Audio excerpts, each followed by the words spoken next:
Hola, muy buenas tardes. Tengan todos ustedes, los que nos están mirando en esta ocasión, nos hacen favor de estar con nosotros cada día en nuestro programa de Tepantlato, Canal Cultural Tepantlato. O más conocido como TV Tepantlato.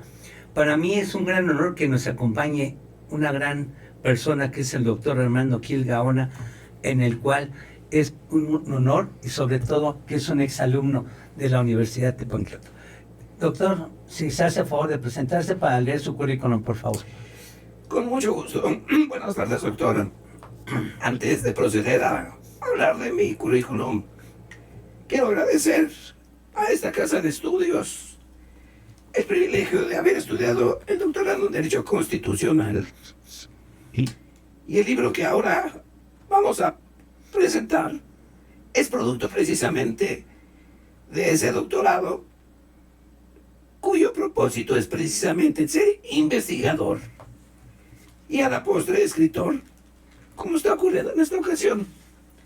Por esa razón, doctor Enrique González Barrera, quiero dar testimonio del valor que tiene esta universidad precisamente con este trabajo. Soy egresado de la Facultad de Derecho de Ciudad Universitaria. Tengo una maestría en Sistema Penal Acusatorio de la Universidad de América del Norte. Y desde luego, como lo acabo de mencionar, mi doctorado en Derecho Constitucional de esta casa de estudios. Desde 1992 he venido promoviendo reformas a distintos ordenamientos jurídicos en materia de discapacidad intelectual. De tal manera que fue en 1992 en que conseguimos la reforma al artículo 450, fracción 2. Ese fue el inicio de una serie de reformas a ordenamientos de carácter federal. De tal manera que fue factible la reforma a la ley de educación, a la ley del deporte, a la ley de asistencia social, a la ley aduanera, y de los trabajos que para mí son trascendentales es precisamente la reforma a la Ley Federal del Trabajo en esa materia. ¿Y por qué es importante? Haciendo un paréntesis respecto a ese tema. Porque nosotros proponemos y propusimos en su oportunidad que las personas con discapacidad tengan un trabajo digno, no tengan una postura de dádiva como actualmente sucede con el gobierno federal, sino que tengan un trabajo regular precisamente en toda la industria mexicana.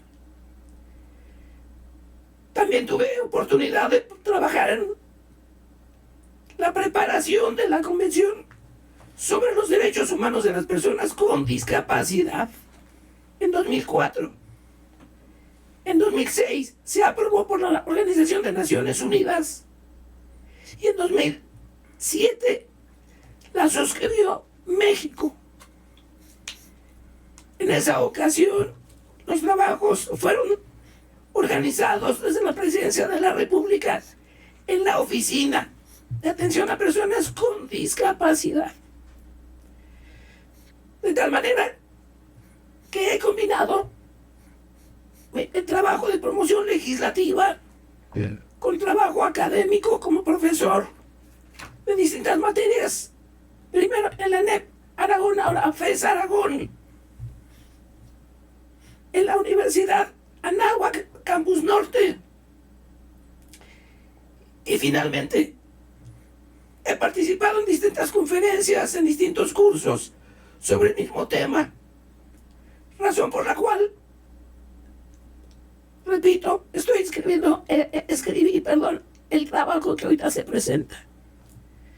Soy abogado postulante y como especialista en Derecho Constitucional, pues he presentado 2 procedimientos, 2 juicios de amparo de carácter estratégico. El año pasado presenté un amparo contra la cancelación de las normas oficiales de salud. Y gracias al amparo que nos concedieron, fue posible que no se eliminaran del catálogo dichas normas oficiales. Actualmente está en curso otro amparo contra el Código Nacional de Procedimientos Civiles y Familiares, porque desde mi juicio es discriminatorio, no solo desde el apartado que pretendió regular la situación de las personas con discapacidad intelectual, sino todo su articulado. De tal manera que he combinado pues experiencia profesional con los conocimientos obtenidos en esta universidad, doctor. Es cuanto, doctor. Muchas gracias. Bueno, pues ustedes ya oyeron al doctor, me hizo favor de hacer su propia introducción. Mucho le agradezco, doctor, porque estuvo bonita, porque sale de su ronco pecho y me da mucho gusto. Ahora entremos a lo que es el libro. El libro se llama La discriminación a las personas con discapacidad intelectual del Código Nacional de Procedimientos Civiles y Familiares. Bien, doctor, yo quisiera, para entrar en detalle, ¿por qué este título? ¿Qué lo orilló a hacer este libro? Como ya lo mencioné, doctor, desde 1992 me he dedicado al estudio de la discapacidad intelectual y de los distintos ordenamientos jurídicos que la regulan. Por esa razón, cuando se promulgó el Código Nacional de Procedimientos Civiles y Familiares, el 7 de junio de 2023, me di a la tarea de verificar cómo se había redactado el tema relativo al procedimiento para la designación de tutores y curadores que todavía están en vigor. Y la sorpresa que me llevé es que desapareció, o sea, derogaron todos los procedimientos de las distintas entidades federativas donde desaparecen esas dos figuras. Y ahora la tercera sección relativa a los procedimientos no contenciosos de jurisdicción voluntaria. El legislador nacional se inventó una denominación que nada tiene que ver con las personas con discapacidad sensorial e intelectual. Dicha sección se llama de la designación de los apoyos extraordinarios. Entonces, el primer cuestionamiento es, ¿cuál es el grupo social designatario de dicho régimen jurídico? Hay que contextualizar la promulgación de este código con base en la Convención sobre los Derechos Humanos de las Personas con Discapacidad, que lo refieren en el segmento de los antecedentes. En esa parte se supone que tomaron como referencia los legisladores precisamente lo que ordena dicha convención, la cual tiene un carácter vinculante, de tal manera que los Estados miembros se comprometieron a desarrollar políticas públicas de no discriminación.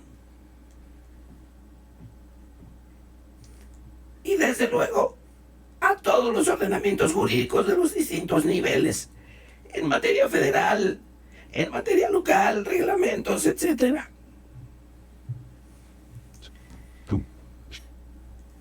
Vale la pena precisar, doctor,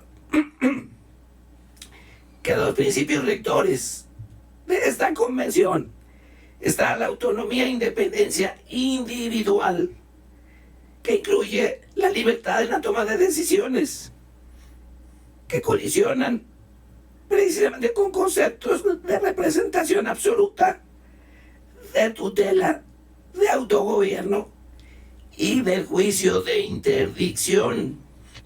Ese fue uno de los temas que debatimos en 2004.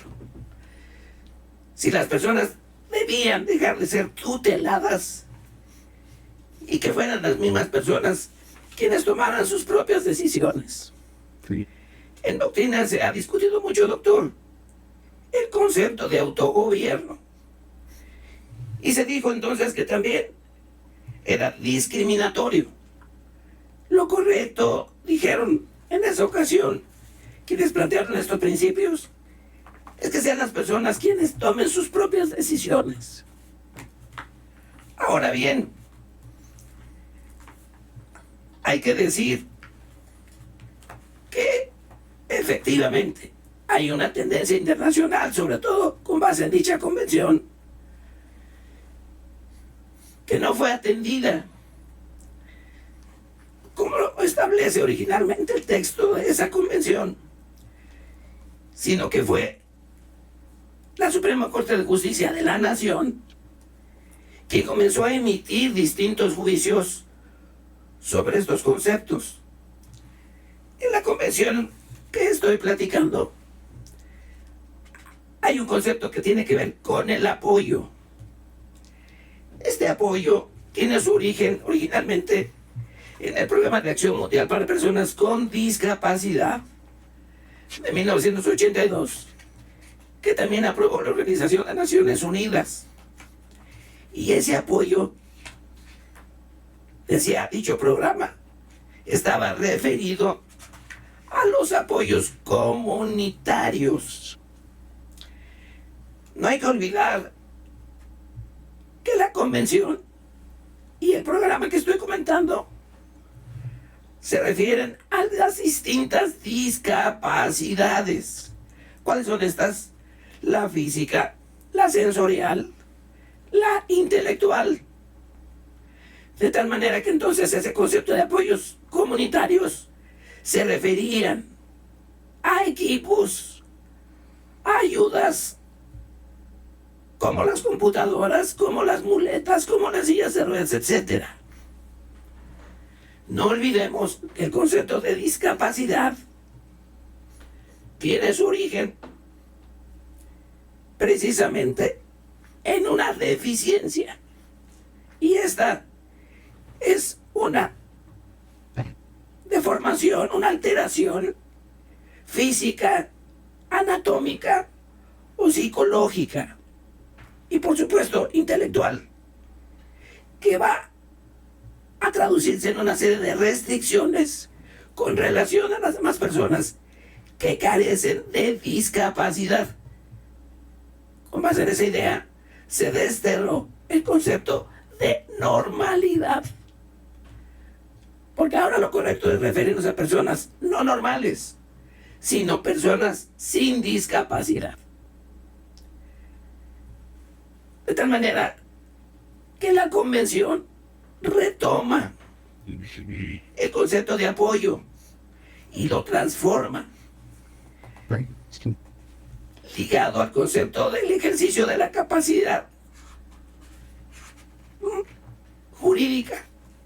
Y en ese sentido lo que se plantea es que las personas con discapacidad ejerzan la capacidad jurídica solamente con un apoyo. Apoyo que la Suprema Corte de Justicia de la Nación en distintas tesis interpreta y dice que debe de entenderse como la asistencia a la persona con discapacidad, originalmente encomendada al tutor. Pero si no les gusta a los opositores de ese concepto, entonces lo que se plantea es que en lugar de hablar de tutor, hablemos de asistente. Desde luego, con la consigna de que sea la persona con discapacidad quien sea la que tome sus propias determinaciones. Y ese apoyo va a depender del grado de discapacidad intelectual, para que también se refleje en la sentencia que dicte el juez.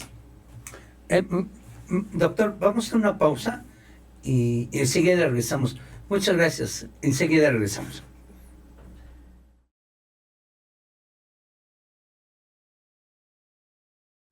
Bien, estamos de vuelta con el doctor. Armando Gil Gaona, y en el espacio que hicimos, yo le preguntaba al doctor, con su experiencia en Derecho, doctor, estaba yo leyendo aquí en la página, no quiero adelantar todo, si no, no lo compran, mejor. Esto no es una presentación del libro, les aclaro, es para invitarlos a que vayan a dos presentaciones. El día 29 de este mes de octubre va a ser una presentación en el Poder Judicial de la Ciudad de México y otra en la Universidad de Tepantlato. Esa sí ya sabemos la hora, es a las 5:30 de la tarde. Se va a dar esa plática, esa presentación del libro en la Universidad de Tepantlato, en el aula magna Dr. Ricardo Romero Vázquez. Uno, es Avenida Baja California, número 157, Colonia Roma Sur. No, es muy fácil llegar, ustedes entran a la página y ya va, en Maps los va a traer muy fácilmente por acá. Favor llegar media hora antes. Esta es la opción de que estamos el día de ahora para invitarles a la presentación del libro. Y otra en la mañana, como lo dije hace unos minutos, en el Poder Judicial de la Ciudad de México, le vamos a decir, el doctor se va a encargar de decirles más adelante en dónde va a ser, pero es el mismo día en la mañana, en el Poder Judicial de la Ciudad de México. El doctor nos va a decir a qué horas va a ser. ¿Quiénes son los presentadores? Bueno, va a ser la magistrada Becia. Ella es magistrada de un colegiado, está juez de retiro, magistrada de un colegiado en materia civil, ¿verdad? Civil. Administrativo. Sí. Entonces, compañera de él en la maestría, en el doctorado, perdón, pero lo importante es que, y va a estar el doctor Enrique González Cerecedo, que es el director de la Facultad de Derecho, honoríficamente, porque él está en otros lados, así como muchos de los maestros que son maestros honoríficos o directores del colegio. Enrique González Cerecedo es director del Colegio de Derecho Constitucional en la Universidad de Tepantlato, honoríficamente, porque ellos trabajan en otro lado y aquí nos hacen el honor de apoyarnos a la universidad, como lo hacen en Ciudad Universitaria muchos maestros. Honoríficamente dan sus clases, aquí igualmente dan sus clases gratuitamente para que la gente pueda actualizarse. Bien, doctor, yo le haría dos preguntas.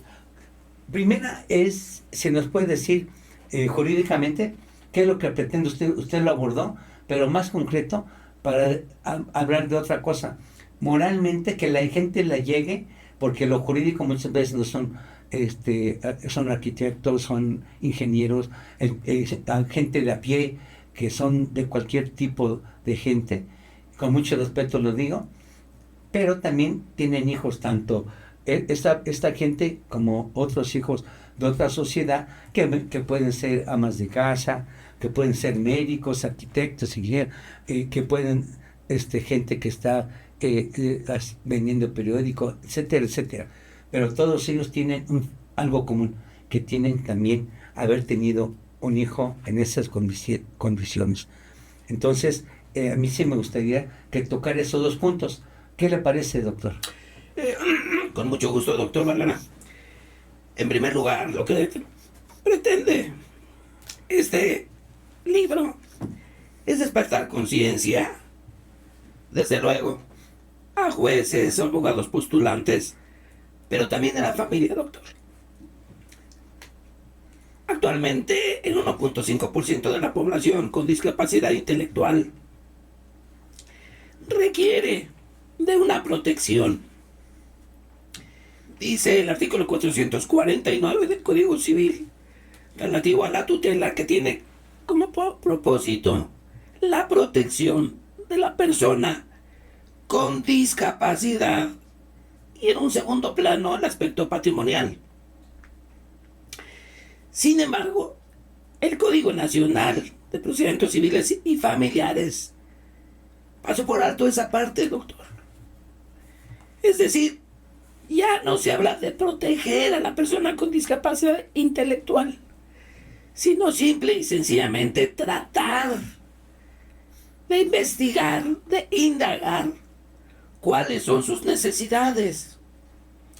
Actualmente, doctor, basta y sobra con presentar los diagnósticos médicos de la discapacidad intelectual o sensorial para que el juez inmediatamente ordene el reconocimiento por especialistas para confirmar esa condición. El Código Nacional ahora tiene el grave error de delegarle a la persona que, como dije hace un rato, se va a llamar apoyador, haga esfuerzos por saber cuáles son las necesidades, las preferencias, lo que desea la persona con discapacidad. Claro. Lo cual me parece aberrante, porque la discapacidad intelectual no son aquellas personas con una capacidad intelectual limítrofe o superficial como la conocemos, sino que todavía existen personas con deficiencias mentales moderadas y profundas que requieren precisamente del apoyo, de la protección del padre o de la madre de familia, porque van a continuar con atención de terapias, de medicamentos, y la única persona que puede cumplir con ese papel es el padre de familia, la madre de familia que esté en condiciones de hacer esa actividad, y no cualquier persona, como lo dice el Código Nacional. Tal parece que la persona que va pasando en la calle se percata que una persona con discapacidad intelectual tiene ciertas necesidades y entonces se le da un papel, una responsabilidad para la cual no está preparada. Por esa razón, doctor, es que el articulado no está en sintonía con la Convención sobre los Derechos Humanos de las Personas con Discapacidad, ni tampoco como lo ha resuelto la Suprema Corte de Justicia, que ha dicho que ese apoyo debe ser proporcional con base en la capacidad, o mejor dicho, en la discapacidad intelectual de la persona, que debe ser no resuelta, sino como auxiliar al juez, junto con especialistas en psicología, en psiquiatría, en sociología, en antropología, pero esencialmente con el apoyo de la familia. Y es que el Código Nacional incurre en una gran contradicción. Por una parte, señala que el lazo afectivo, el lazo familiar puede representar un conflicto de intereses. Y en otro artículo, prácticamente despuesito, dice que cuando la persona que esté interesada en la designación de apoyos no pueda descifrar qué es exactamente lo que pretende la persona con discapacidad intelectual, entonces puede apoyarse en la gente más cercana, la familia, los amigos y todas aquellas personas que conocen del entorno de la persona con discapacidad intelectual. Por eso es importante, doctor, reformar, reorientar lo que dice el código. Yo lo que estoy proponiendo es, no les agrada a los diseñadores de este enfoque la figura del tutor, porque además ya lo dijo la Corte, tiene un papel que anula la voluntad de la persona con discapacidad, de acuerdo, pero tampoco nos podemos ir al otro extremo, No dejemos desprotegida a la persona. Hay una serie de inconsistencias que son incompatibles con la legislación local, doctor. El Código Nacional comete el error de decir que ahora la capacidad jurídica corresponde a todas las personas. Pues sí, señores, nada más que ese concepto está claramente definido en los códigos civiles.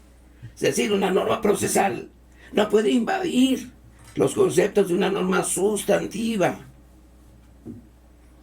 Y peor aún, el Código Nacional que estoy comentando señala que todas las entidades federativas deberán ajustarse a lo que mandata el Código Nacional, lo cual resulta totalmente absurdo, porque desde 1992 a la fecha, doctor, han sido pocos los códigos civiles de todas las entidades federativas que se han actualizado. Y que, repito, ahorita yo veo un serio conflicto entre el Código Nacional, los códigos civiles locales, que todavía hablan de tutela, todavía hablan de interdicción, y que no van a poder aterrizar todas las disposiciones del Código Nacional, doctor. Bien, yo creo que ese tema está muy interesante y ojalá que ahora que se le presente en su libro, ¿qué opinan la magistrada Becia y el doctor Enrique González Salcedo? Porque son temas para los juristas, para los que están en el mundo jurídico, son temas muy padres, muy fuertes que hay que trabajar. Pero usted está dando un paso adelante y eso hay que hacerlo realidad yendo a la Cámara de Diputados y Senadores para proponerle que lo oigan y que haya algo ahí, incluso presentar su libro ahí más adelante, que le den un espacio. Eso lo vamos a ver más adelante, que le den un espacio para que no solamente quede en las buenas ideas o en las buenas costumbres. No. Hay que ir más allá, ¿ok? Bueno, doctor, ahora quiero tocar otro tema que es muy doloroso tocarlo, pero que es real. ¿Qué pasa con nuestra sociedad cuando vean a una persona con síndrome de Down? Que hay que sensibilizarlos a ellos, que se hagan parte de eso, porque es como, le voy a poner un ejemplo muy burdo, pero es realidad. Yo pertenezco al pueblo mexica. Anteriormente, si usted hablaba en náhuatl o trataba de hablar en náhuatl en una escuela primaria, secundaria, preparatoria, no se diga la facultad, lo decían indio, o sea, lo discriminaban. Entonces, fíjese cómo estoy diciendo algo de 500 años, ahora con lo de usted, que usted lo vivió en carne propia. ¿Qué le diría a esa sociedad? Doctor, el tema tiene un origen cultural. Todos los días yo escucho, inclusive a uno de mis hijos, que espera un bebé. Me comentó, ojalá que venga bien, ojalá que venga sin ningún problema. Y tuve que rectificar ese comentario, porque habiendo tenido un hijo con síndrome de Down en nuestra casa, pues obviamente ya tenemos una perspectiva diferente de la situación. Yo tuve la oportunidad, doctor, de participar en asociaciones de síndrome de Down. Y después, cuando mi hijo partió, fui secretario, después vicepresidente de la Confederación Nacional, la Confederación Mexicana de Asociaciones en favor de la persona con discapacidad intelectual. Y ahí tuve oportunidad de convivir con distintas organizaciones que atienden personas con discapacidad intelectual desde bebés hasta personas con discapacidad intelectual de vida independiente y de trabajo. Sí. En esa época, mucho más joven, vi con tristeza que no estamos preparados para una situación como esa. Es un trauma, es difícil aceptar qué está pasando, porque hay desinformación, doctor. Ese es el tema. Hay mucha desinformación. Cuando ya nos involucramos con la mamá de mi hijo e interactuamos con varias personas, con varias familias que tenían la misma situación, pues entonces ya nuestra actitud ya fue distinta. Había que definir qué era lo que teníamos que hacer por el hijo. Es un acto de amor, y como es común, el padre de familia resuelve la situación del hijo abandonando a la madre. Y entonces la mamá de mi hijo me decía: ¿cuándo te vas? ¿A dónde? A ninguna parte me voy a ir. Voy a apoyar a mi hijo hasta donde sea posible. Obviamente, cuando mi hijo partió, me pregunté, bueno, ¿y ahora qué voy a hacer? ¿Cuál va a ser mi papel en esta vida?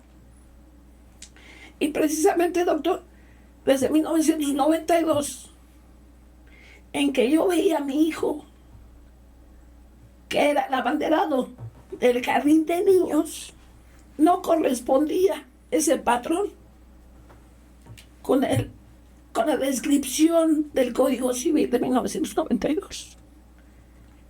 La fracción segunda del 450 se refería todavía, el Código de Tlaxcala sí lo dice, que tienen incapacidad legal y natural las personas privadas de la inteligencia, idiotas, imbéciles y locos. Eso a mí me movió, me conmovió. Y yo dije, yo no acepto, porque mi hijo no tiene ninguna de esas características. Por eso, doctor, es que en el Código Nacional yo me opongo a que de un plumazo desapareció la discapacidad intelectual. Ahora hablamos de apoyos extraordinarios, lo cual es absurdo. ¿Cuáles serían esos apoyos extraordinarios? Dice la Corte que debe ser la asistencia, el auxilio que debe de tener el tutor, si no les gusta el tutor, la persona que les asistencia, para que la persona con discapacidad intelectual manifieste su voluntad. ¿Qué es un tutor, maestro? El tutor precisamente tiene la tarea, dice el Código Civil, de representar a las personas, porque hay dos supuestos: a los menores de edad y a las personas mayores. Ahora sabemos que con una discapacidad intelectual. Pero en plan es para que la mayoría de la gente, porque existen los padres, la madre y el papá, pero luego dice el código tutores. ¿Podría decirle a la gente qué entiende por tutores? Antes de... Le doy unos segundos para que la gente entienda qué es un tutor. Gracias, vamos a una pausa. Adelante.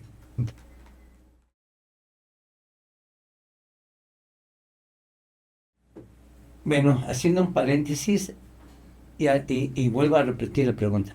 ¿Qué es un tutor? Porque cuando va a la escuela o cualquier cosa que vaya a efectuar algún contrato en el banco, dice representante papá y mamá, padre o madre, o tutor. ¿Nos puede ayudar para eso, para que la gente lo entienda? Con mucho gusto, doctor. No hay una definición de tutor en el código, sino que nos dice qué es la tutela. Y la tutela tiene por objeto, como mencioné hace un momento, la protección de la persona sujeta a ella y de sus bienes. Pero aquí se desdobla en el siguiente sentido.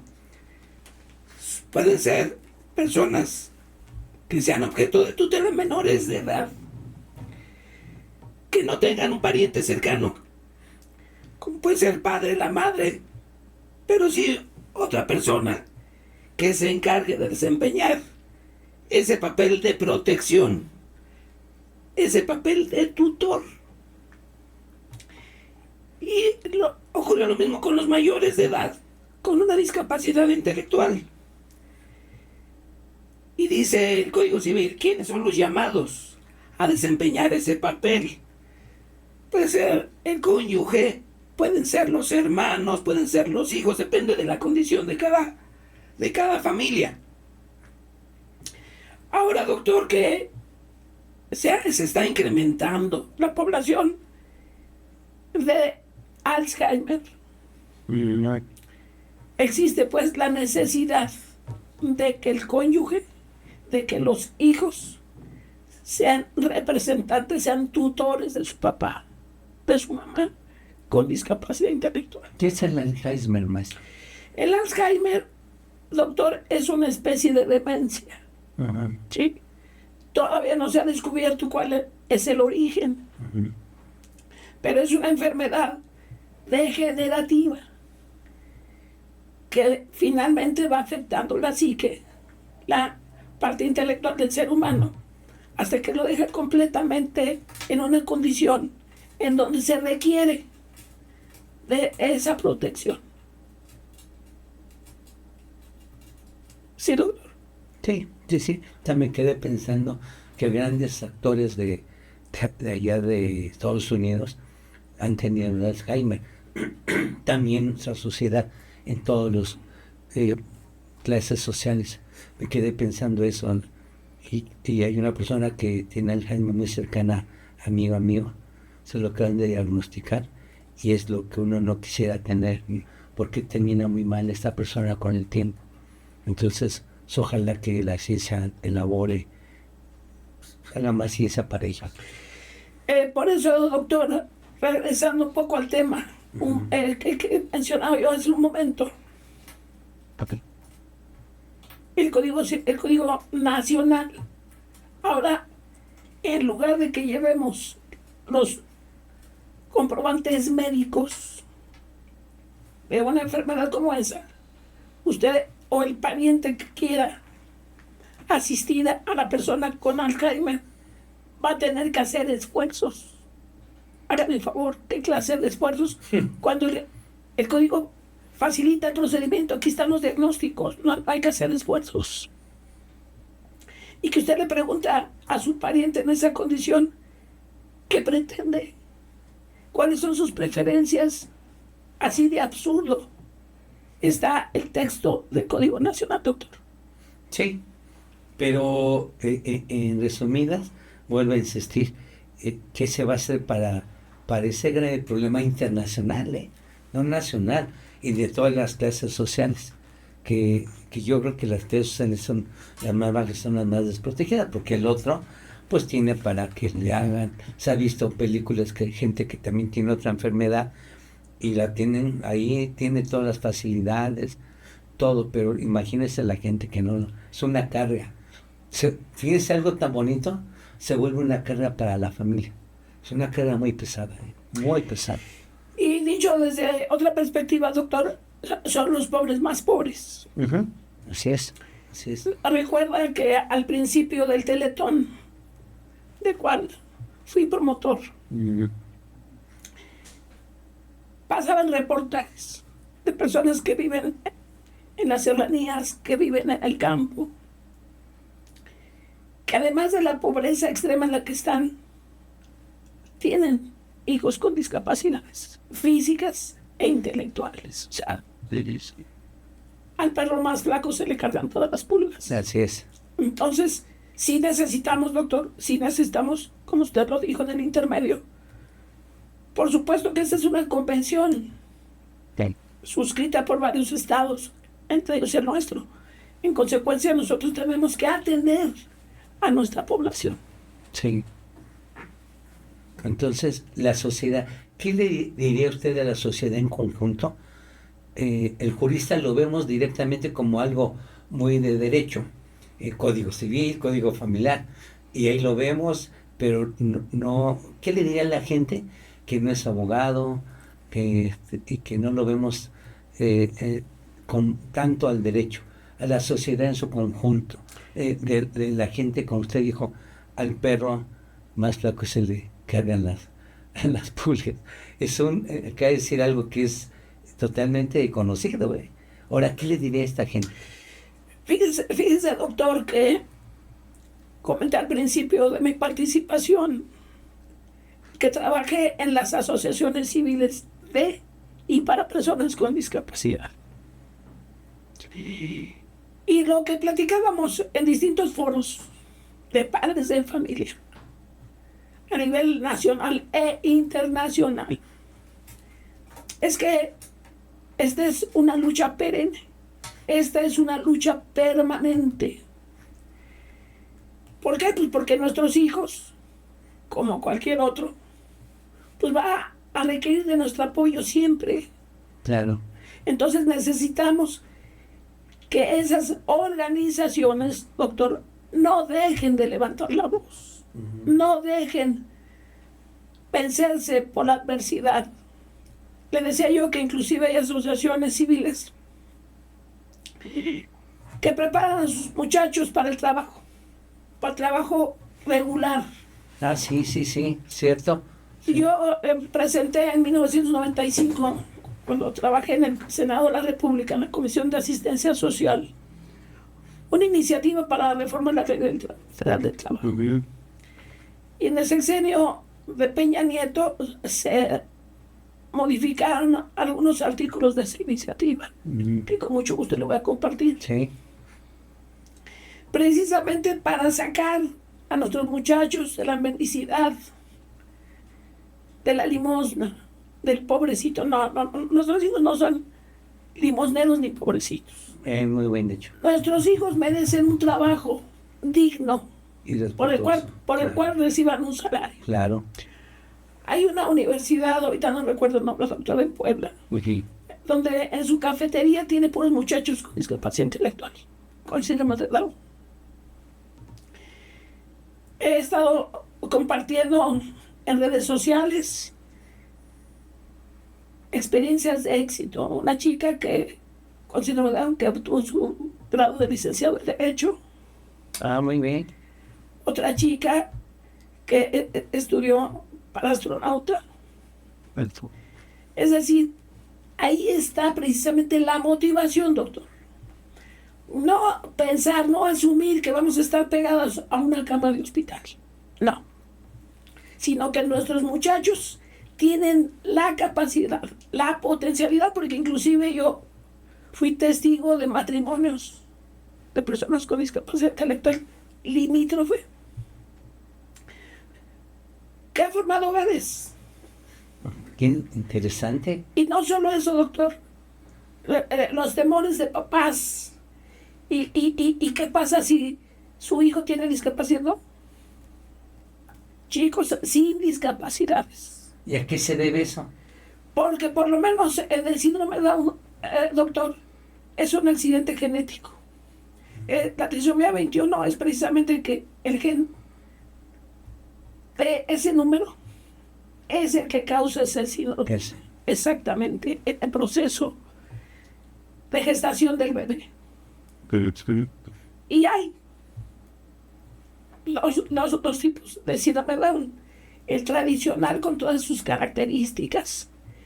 Y el famoso mosaico que era mi hijo, que no se le notaban sus rasguitos. Entonces, es fundamental, pues en principio, fajarse. Y cuando yo digo fajarse, es de que el padre de familia no salga corriendo de su casa. Sí. No, señor, usted tomó una decisión, participó con su pareja en tener un hijo. Tiene que atenderlo. Y le decía que inclusive, doctor, fundé una defensoría de oficio, chiquita, en una de las asociaciones, precisamente para reclamar los alimentos a los padres irresponsables, porque la razón de ser de muchas asociaciones es esa.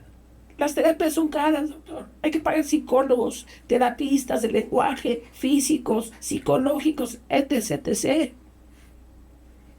Imposible que un padre de familia pueda sufragar esa clase de servicios. Por eso, las asociaciones porque con sus operaciones mensuales es factible pagar a todos los especialistas. De tal manera que decía, bueno, hay que cumplir, ok, a lo mejor no con el cuidado, a lo mejor no con la asistencia al menor, pero sí para sus terapias, sí para que salga adelante. ¿Por qué? Porque hay condiciones, circunstancias en que requieren aparatos ortopédicos que no son nada baratos. Y entonces la madre, que está más amolada en esa situación, tiene que afrontar toda esa situación. No. Por esa razón, doctor, hago el llamado, como lo acabo de mencionar, a todos los padres de familia, a las madres de familia, porque conocemos personas muy cercanas que tienen una persona con discapacidad intelectual congénita o ahora como consecuencia de una enfermedad. Bien, doctor, vamos a ir a otra pausa y regresando con eso terminamos. Yo no sé si usted ya dijo que existen 2 clases de síndrome de Down y ya nos comentó por qué se da. ¿Ha avanzado la ciencia en algo para eso? Ahorita nos contesta. Vamos a una pausa y enseguida regresamos. Adelante.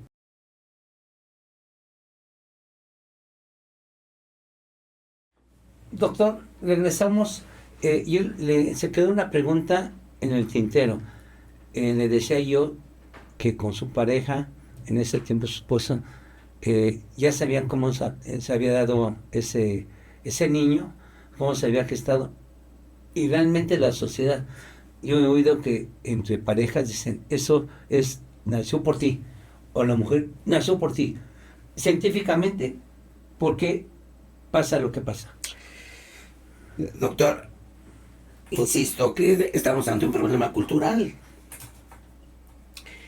Y no es hasta que médicamente nos ilustran los especialistas qué es exactamente lo que ocurre. Y en ese devenir nos enteramos que es más factible un niño con síndrome de Down en mujeres que rebasan la edad productiva, los 35, 40 años, en donde el óvulo ya envejeció. Y entonces es muy factible que nazca, que venga un niño con síndrome de Down. Sin embargo, está demostrado, doctor, que ahora es factible en parejas de jóvenes. Y entonces, cuando nosotros nos adentramos a investigar cuál era esa razón, cuál era ese motivo, pues llegamos a la conclusión de que es un accidente genético. ¿Sí? Es decir, cuando el óvulo es fecundado, pues todo aparentemente va bien. Sino cuando ya se comparten las mismas células, es ahí donde genéticamente viene lo que los científicos llaman un accidente. Ok. Sí. ¿Hay alguna manera de preverlo? No. No, porque repito, hay matrimonios jóvenes que tienen hijos con síndrome de Down o con deficiencia mental. Claro. Sí. De distinta gradualidad. Y claro, lo que se fomenta, lo que se divulga, es que haya algunos aspectos preventivos. Pero repito, a diferencia de los problemas de deficiencia mental que pueden ser por factores externos, por químicos, por una serie de factores que pueden incidir en la salud de la mujer, no ocurre lo mismo con el síndrome de Down. No ocurre lo mismo. Entonces, cuando ya se tiene el diagnóstico, y así se llama, el diagnóstico de trisomía 21, pues entonces ya no hay manera de sostener esos reproches, doctor. Perfecto. Tú eres el culpable. No, nadie es culpable. No hay culpable. Y por supuesto, doctor, eso no queda en la pareja. trasciende a la familia. Ujú. Y cuando las personas no se documentan, no se preparan, no enfrentan la situación, pues es común que la familia, sobre todo las suegras, te diga que no te casaras con él. Y del otro lado, la mamá del papá, ¿viste? Te casaste con una mujer defectuosa. No hay culpas. Y por eso es importante que las personas se informen, doctor. Ujú. Hay estudios previos en donde nos pueden decir si el bebé viene con alguna malformación. Pues sí, Ah, es factible que la mujer o que la misma pareja decida abortar. Pero son verdaderos casos extremos, doctor. Son casos verdaderamente extremos en donde inclusive no va a ser viable el bebé. Entonces, pues ahí ya la decisión es de otra naturaleza. Pero, ¿por qué nos digan de antemano que viene con una trisomía 21, que venga con una deficiencia mental?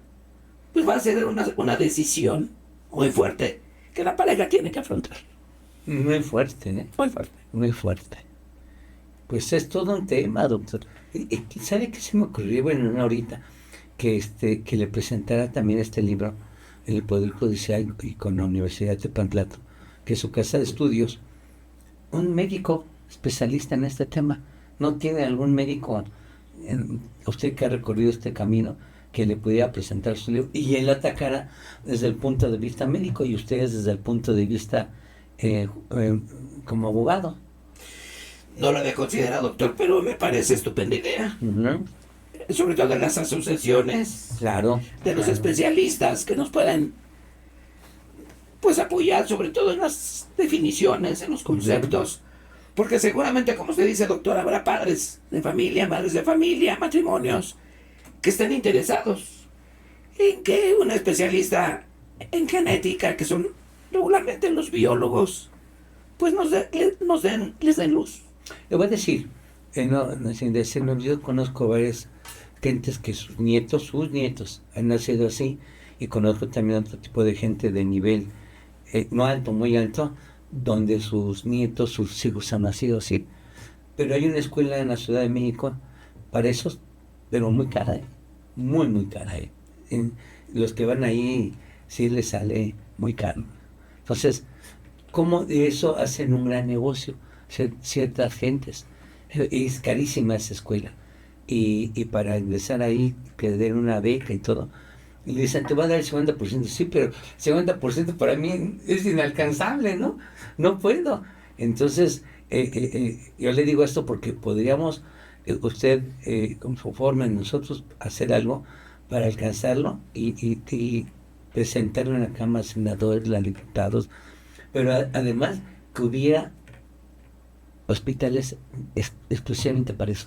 Así como el que le digo, que están especialmente, el problema es de que es muy caro estar en esa escuela. ¿Por qué no hacer algo para toda la gente aquí en la Ciudad de México y luego irlo haciendo en otros estados de la República? Sería sensacional, ¿no? Doctor, le voy a comentar dos datos. Sí. Primero, fui presidente del Consejo Ciudadano de Personas con Discapacidad. Y ese consejo estaba integrado por líderes. Políticos. No, de personas con discapacidad, de distintas discapacidades. Perfecto. Personas ciegas, personas sordomudas, personas con discapacidad intelectual, etc. Y entonces en ese tiempo pensamos que debería haber un órgano rector de políticas públicas. Y Motivo por el cual en esa época el presidente Vicente Fox instaló la Oficina de Personas con Discapacidad en Los Pinos. Pero ya con el presidente Zedillo decidió, porque yo le propuse precisamente lo que usted plantea, y me dijo, no, Armando, esa debe ser una tarea de la sociedad civil. Y fue así como nació el Teletón. ¿Sí? Desafortunadamente ese consejo, doctor, que tenía como propósito coordinar las acciones del ISSSTE, del Seguro Social, de la Secretaría de Salud, del DIF nacional, está en un cuartito de 4x4. Está relegado. Sí. Por eso, pues no esperemos eso. Vamos por más y proponerle que llegue hasta la actual presidenta que sea algo necesario. No esperar a que, con el mismo respeto de los diputados y senadores, no esperar solamente una ley, sino además de hacer la ley, hacer algo, un hospital para ello, o una escuela, como les decía esta gente. Claro que ahí la gente que va, pues es inalcanzable ir a esa escuela, ¿no? Aunque le den una beca del 50%, pues dice, o cómo, o mi hijo va a esa escuela, ¿no? Le dan desayunar, comer, y los van capaz para formarse ellos y ser cada día mejor, estudian y todo. Pero ¿cuándo lo van a hacer otra clase social? Es inalcanzable. Yo creo que no vale la pena, o vale la pena mucho, pero hacerlo de otra manera, maestro. Porque no solamente que quede en papel, sino en hechos. Y ahorita no es el momento de decirlos, pero yo quiero hacer una teocalli aquí de Templo Mayor, junto a la universidad, con un Calmecac, y donde puedan también estar, que vengan a estudiar más clases sociales, pero además sueño con algo donde pueden estar más gente yendo, los danzantes ahí, porque es todo un tema, ahí, que vayan y tengan todas las cosas que se hacen, y tener aparte en el Calmecac la gente que estudie, que sabe más de nuestra cultura, es extraordinaria. Yo he entrevistado aquí gente que bárbaro, por algo está una cultura milenaria, y teníamos todos los adelantos científicos que en Europa no lo tenían. Así de sencillo. Y ahorita nos quieren decir que no, que éramos unos bárbaros, no es cierto. Pero ese era un tema, y eso lo voy a hacer. Voy a hacer eso. Pero si me espero a que la autoridad me diga sí, no, voy a ingresar a la sociedad de su conjunto para que se haga eso, ese Calmecac y esa teocalli que quiero hacer, más conocida por la gente. Por eso hay que hablarle a la gente como pirámides.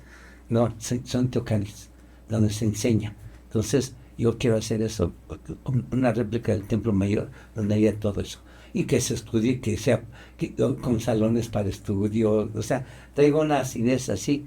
Por eso le digo, no hay que esperar. Vamos por eso. Usted también lo tiene que hacer. Pues está. No hay que esperarlo. Pues ahora sí que estamos invitados, doctor. Sí, claro. Vamos, porque voy a hacer que quiero formar una fundación donde comprar el terreno, y es una de las ideas que quiero dejar. Y aunque yo pase con el dador de la vida,